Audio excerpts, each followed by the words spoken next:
The facts of a case and the principles of justice should decide a dispute, not the high or low standing or the perceived victim status of those involved.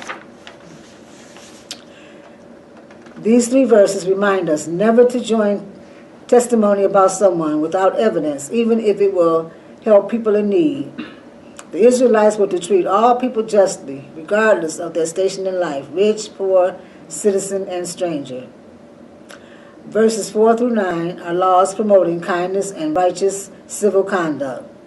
Verse 4, if thou meet thine enemy's ox or his ass going astray, thou shalt surely bring it back to him again. Or any other beast, as the Samaritan version adds. For these are only mentioned, for instance, as being more common and creatures subject to go astray. When they are met going astray, so as to be in danger of being lost to the owner, though he is an enemy, whom thou hatest because of sin which thou alone knowest in him. The law is very strong and binding upon the finder to return it to his neighbor, though an enemy, and bring it either to his field or to his farm. This command to do good for your enemy was important. It showed that goodness and kindness in Israel was not only required for those one liked and loved, but to all.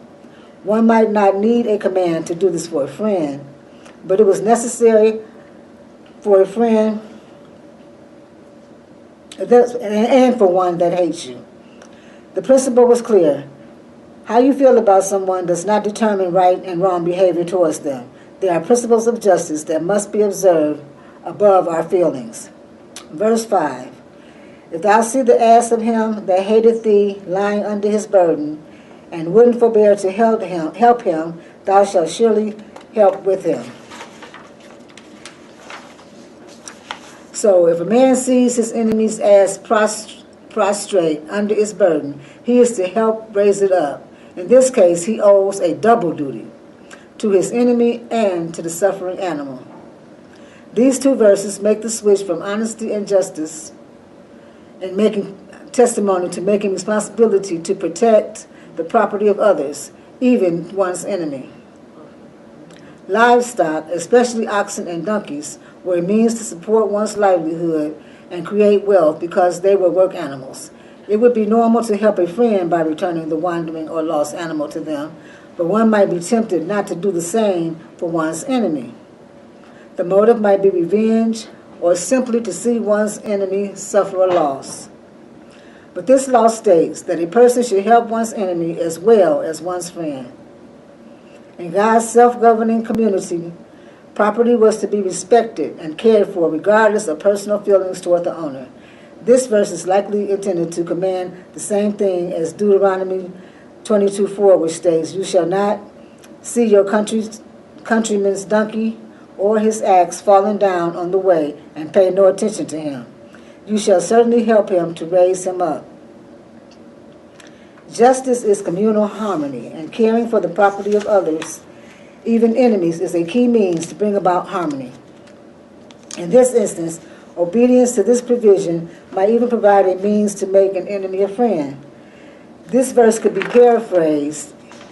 If you see an enemy with a donkey lying helpless under its load, go help the man unload his donkey so the poor animal can quickly get relief. Kindness to one's enemies is commanded in other Old Testament passages, such as Proverbs 25:21-22. If your enemy is hungry, give him food to eat. If he is thirsty, give him water to drink. In doing this, you will heap burning coals on his head, and the Lord will reward you. Jesus not only commanded that his followers love their enemies, but to pray for them as well. This principle to love your enemies creates unilateral responsibility to diffuse animosity. These 2 verses tell us don't pretend you weren't aware of their needs.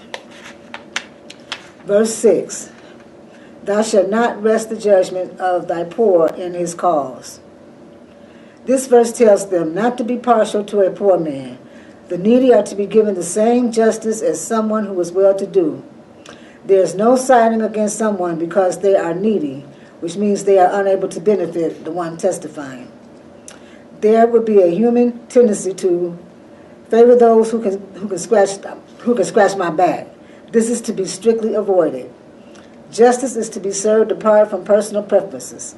God knew that it was always easy for the poor to be neglected in the administration of justice, but being poor did not make one right in a legal dispute.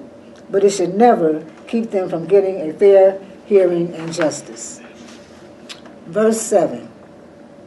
Keep thee far from a false matter, and the innocent and righteous slay thou not, for I will not justify the wicked. The promotion of truth was essential under God's law. God knew how much evil and injustice is justified among men by lies, so he emphasized truth-telling and legal practices. The command to not kill the innocent and righteous not only applied to the need to protect life in the womb, but also that there are instances where justice requires the death of the guilty and wicked. Implied in this verse is a false accusation against an innocent person which results in their execution. The power of life and death is in the hands of the one judging, and God has delegated this moral authority to the individual Israelite. God makes it clear he will not tolerate irresponsible stewardship of this solemn duty of passing judgment. The seriousness of doing injustice can be seen in the fact that the Lord himself will not acquit the guilty, meaning that the perpetrator will not escape his just judgment. Verse 8, and thou shalt take not gifts, for the gifts blinded the wise, and persevered the words of the righteous. Bribes can result in injustice, and in turn can cause social upheaval. The verse goes on to state the consequences of taking a bribe. Specifically, it blinds the clear-sighted, literally the open eyes, and subverts, literally twists, perverts the cause of justice. The point seems to be that bribes were a strong temptation, even for the righteous, and still are today. Therefore, accepting bribes is to be strictly avoided. The clear point is that one cannot take a bribe and remain partial in their judgment. It is worth noting that the prohibition was against taking a bribe. There was no prohibition for offering a bribe. This could have been to make clear that the responsibility rested with the judge to ensure they were impartial and avoid temptation to be swayed otherwise. Offering payment for service was an accepted part of life and a way for the community to transact commerce. It was the burden of the one being offered a payment to decide if accepted payment constituted a bribe. These three verses tell us, don't act like the wicked who can't see clearly. Verse 9, also thou shalt not oppress the stranger, for ye know the heart of the stranger, seeing ye were strangers in the land of Egypt. This verse repeats what was said in Exodus 22:21. Do not mistreat or oppress a foreigner, for you were foreigners in Egypt. It's with slightly different wording. It states again that no one was permitted to oppress a stranger, the reason being that you yourselves know the feeling of a stranger, for you also were strangers in Egypt. The repetition was the Lord's way of stressing the importance of the concept of ensuring that the stranger received impartial justice as well. It was also meant to emphasize that Israel was to be a beacon of justice to an unjust world. This verse reminds us not to ever forget what it is like to be one of the little guys. Our sinful heart will pick any direction away from truth and justice towards self-preservation. Be on your guard. Verse 10, and 6 years thou shalt sow thy land and shalt gather in the fruits thereof. I'm going to do 10 and 11 together.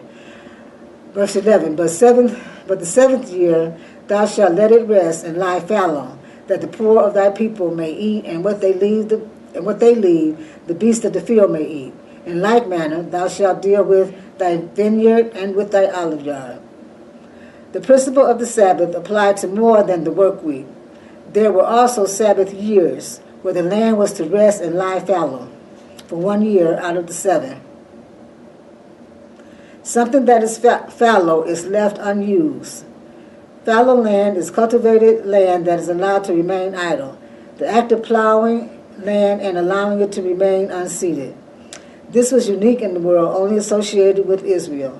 By tradition, some in Israel accomplished this by only cultivating 6/7 of their land at any one time, and practicing a method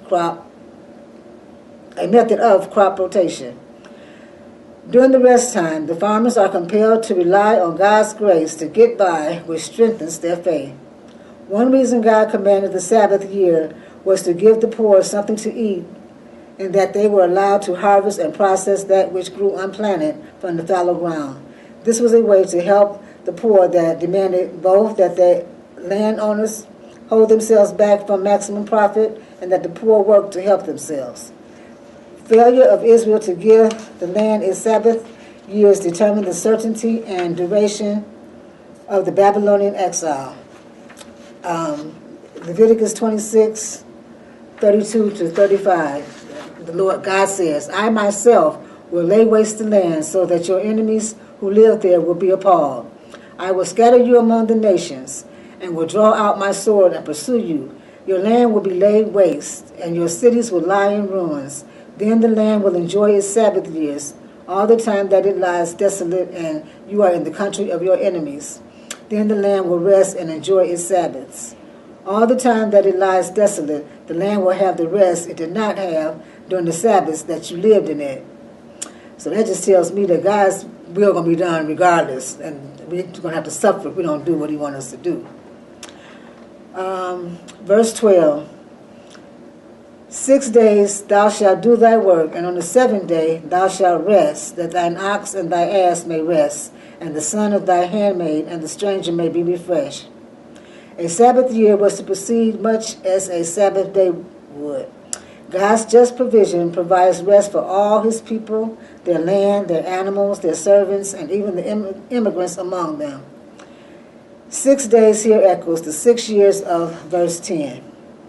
The law of the Sabbath day, the 7th day, returns to the theme of helping domesticated animals.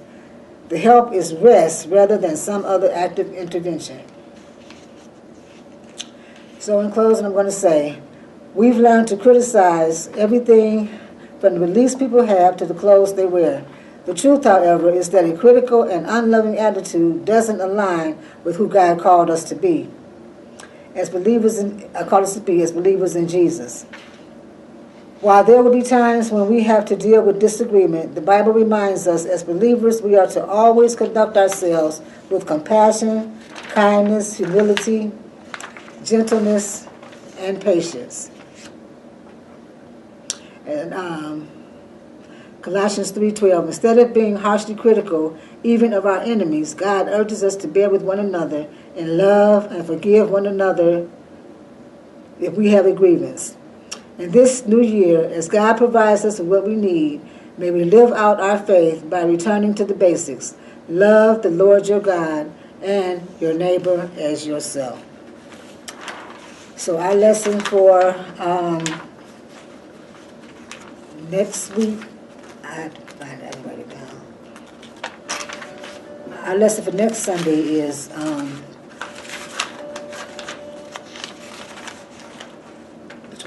justice, judges, and priests. And it is in Deuteronomy, the 16th chapter, the 18th to the 20th verse, and Deuteronomy, the 17th chapter, the 8th to the 13th verse. So, again, Happy New Year, and God bless you.